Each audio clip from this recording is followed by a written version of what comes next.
perkenalkan, nama saya Kinanti Maulida Tasya Putri dari Program Studi Administrasi Publik semester 3. Di sini saya akan mempresentasikan 7 materi yang saya pelajari dari mata kuliah Administrasi Perkantoran.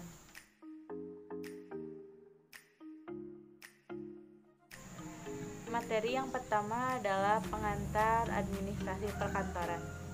Administrasi sendiri secara arti luas adalah proses kerjasama beberapa individu dengan cara yang efisien untuk mencapai tujuan.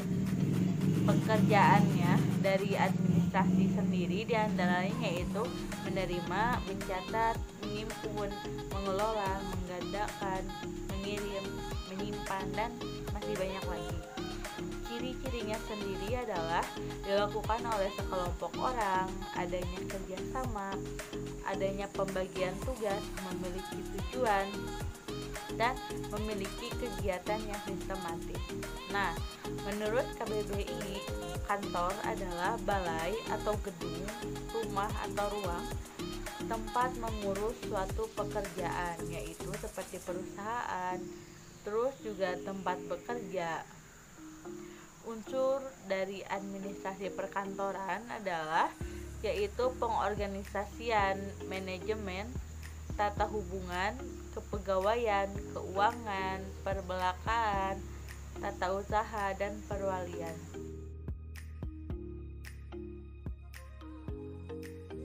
Materi yang kedua adalah fungsi dari kantor. Yang pertama adalah menerima informasi, yaitu untuk menerima segala macam bentuk informasi seperti surat, pesanan, faktur, panggilan telepon, dan juga semua informasi tentang segala macam kegiatan bisnis.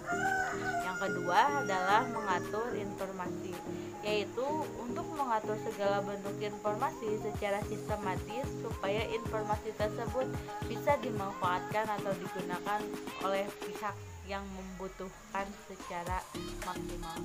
Yang ketiga adalah memberikan informasi, yaitu untuk memberikan informasi yang diperlukan oleh pihak yang membutuhkan. Yang selanjutnya adalah melindungi aset atau harta. Yang kelima adalah merekam informasi, yaitu untuk merekam atau menyimpan informasi agar informasi yang sudah ada dapat sesegera mungkin disiapkan apabila pihak manajemen membutuhkannya.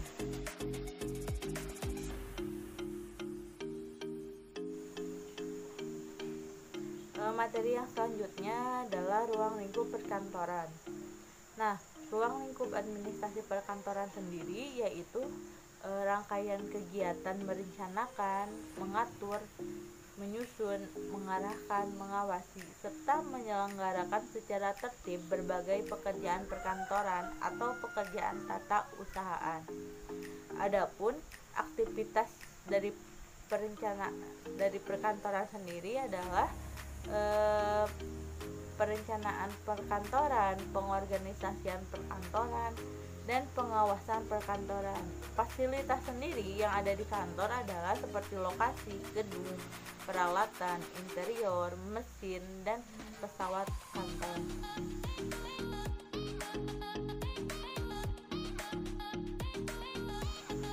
Materi selanjutnya adalah manajemen perkantoran.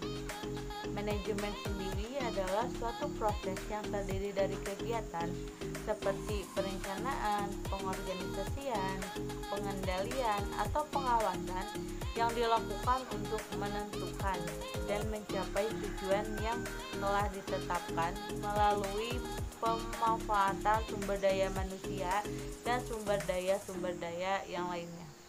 Kantor sendiri adalah tempat atau ruangan penyelenggara kegiatan pengumpulan, pencatatan, pengolahan, penyimpangan, dan pendistribusian data atau informasi. Manajemen perkantoran dapat dirumuskan pengertiannya sebagai rangkaian aktivitas merencanakan, mengorganisasikan, mengarahkan, pengawasan, dan pengendalian suatu hal agar berjalan dengan tertib.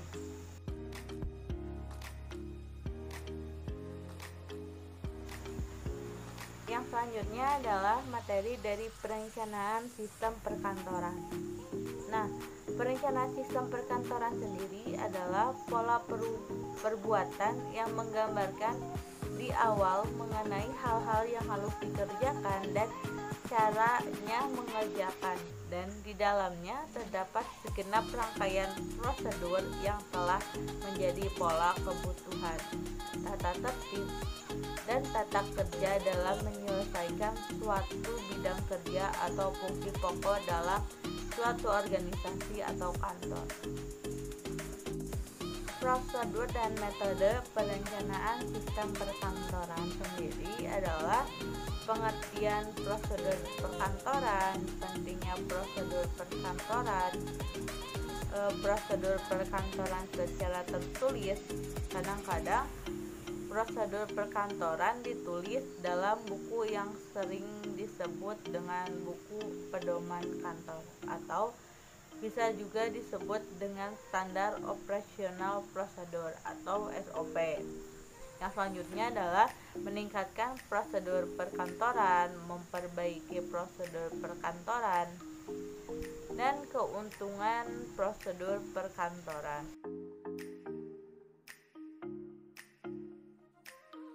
Materi yang selanjutnya adalah sistem dan prosedur perkantoran. Sistem perkantoran terdiri atas subbagian yang saling berkaitan yang beroperasi secara berurutan tetapi tidak terpisah. Karakteristiknya sendiri diantaranya ada fleksibel, diterima, handal, efisien, sederhana, efektif. Tujuan sistem perkantoran sendiri diantaranya adalah pengendalian biaya operasi dan meningkatkan efisiensi operasional. Kelebihan dari sistem perkantoran adalah penetapan tanggung jawab, pelatihan pelayanan, dan kelancaran aliran kerja. Prosedur dari perkantoran merupakan urutan kegiatan yang telah ditentukan. Nah, jenis dari prosedur perkantorannya sendiri adalah prosedur primer dan sekunder. Tujuan dari prosedur perkantoran sendiri adalah menghindari kemungkinan kecurangan, menyediakan batas pengendalian yang tepat, menyesuaikan informasi yang tidak akurat. Nah, manfaatnya sendiri adalah memfasilitasi koordinasi, memastikan kelancaran operasional. Keterbatasannya adalah keterbatasan dari perencanaan, kelakuan, situasi, integritas. Karakteristiknya sendiri yaitu efisiensi, efektif, sederhana, konsisten, fleksibel, dan diterima.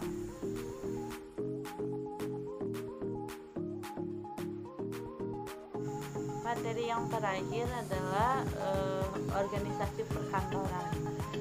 Nah, prinsip dari organisasi perkantoran sendiri adalah yaitu ada prinsip tujuan, prinsip kesatuan fungsi, prinsip hubungan individual, prinsip kesederhanaan, prinsip wewenang sepadan dengan tanggung jawab, prinsip laporan kepada atasan tunggal, dan prinsip pengawasan dan kepemimpinan, serta juga ada prinsip dari jangkauan pengawasan.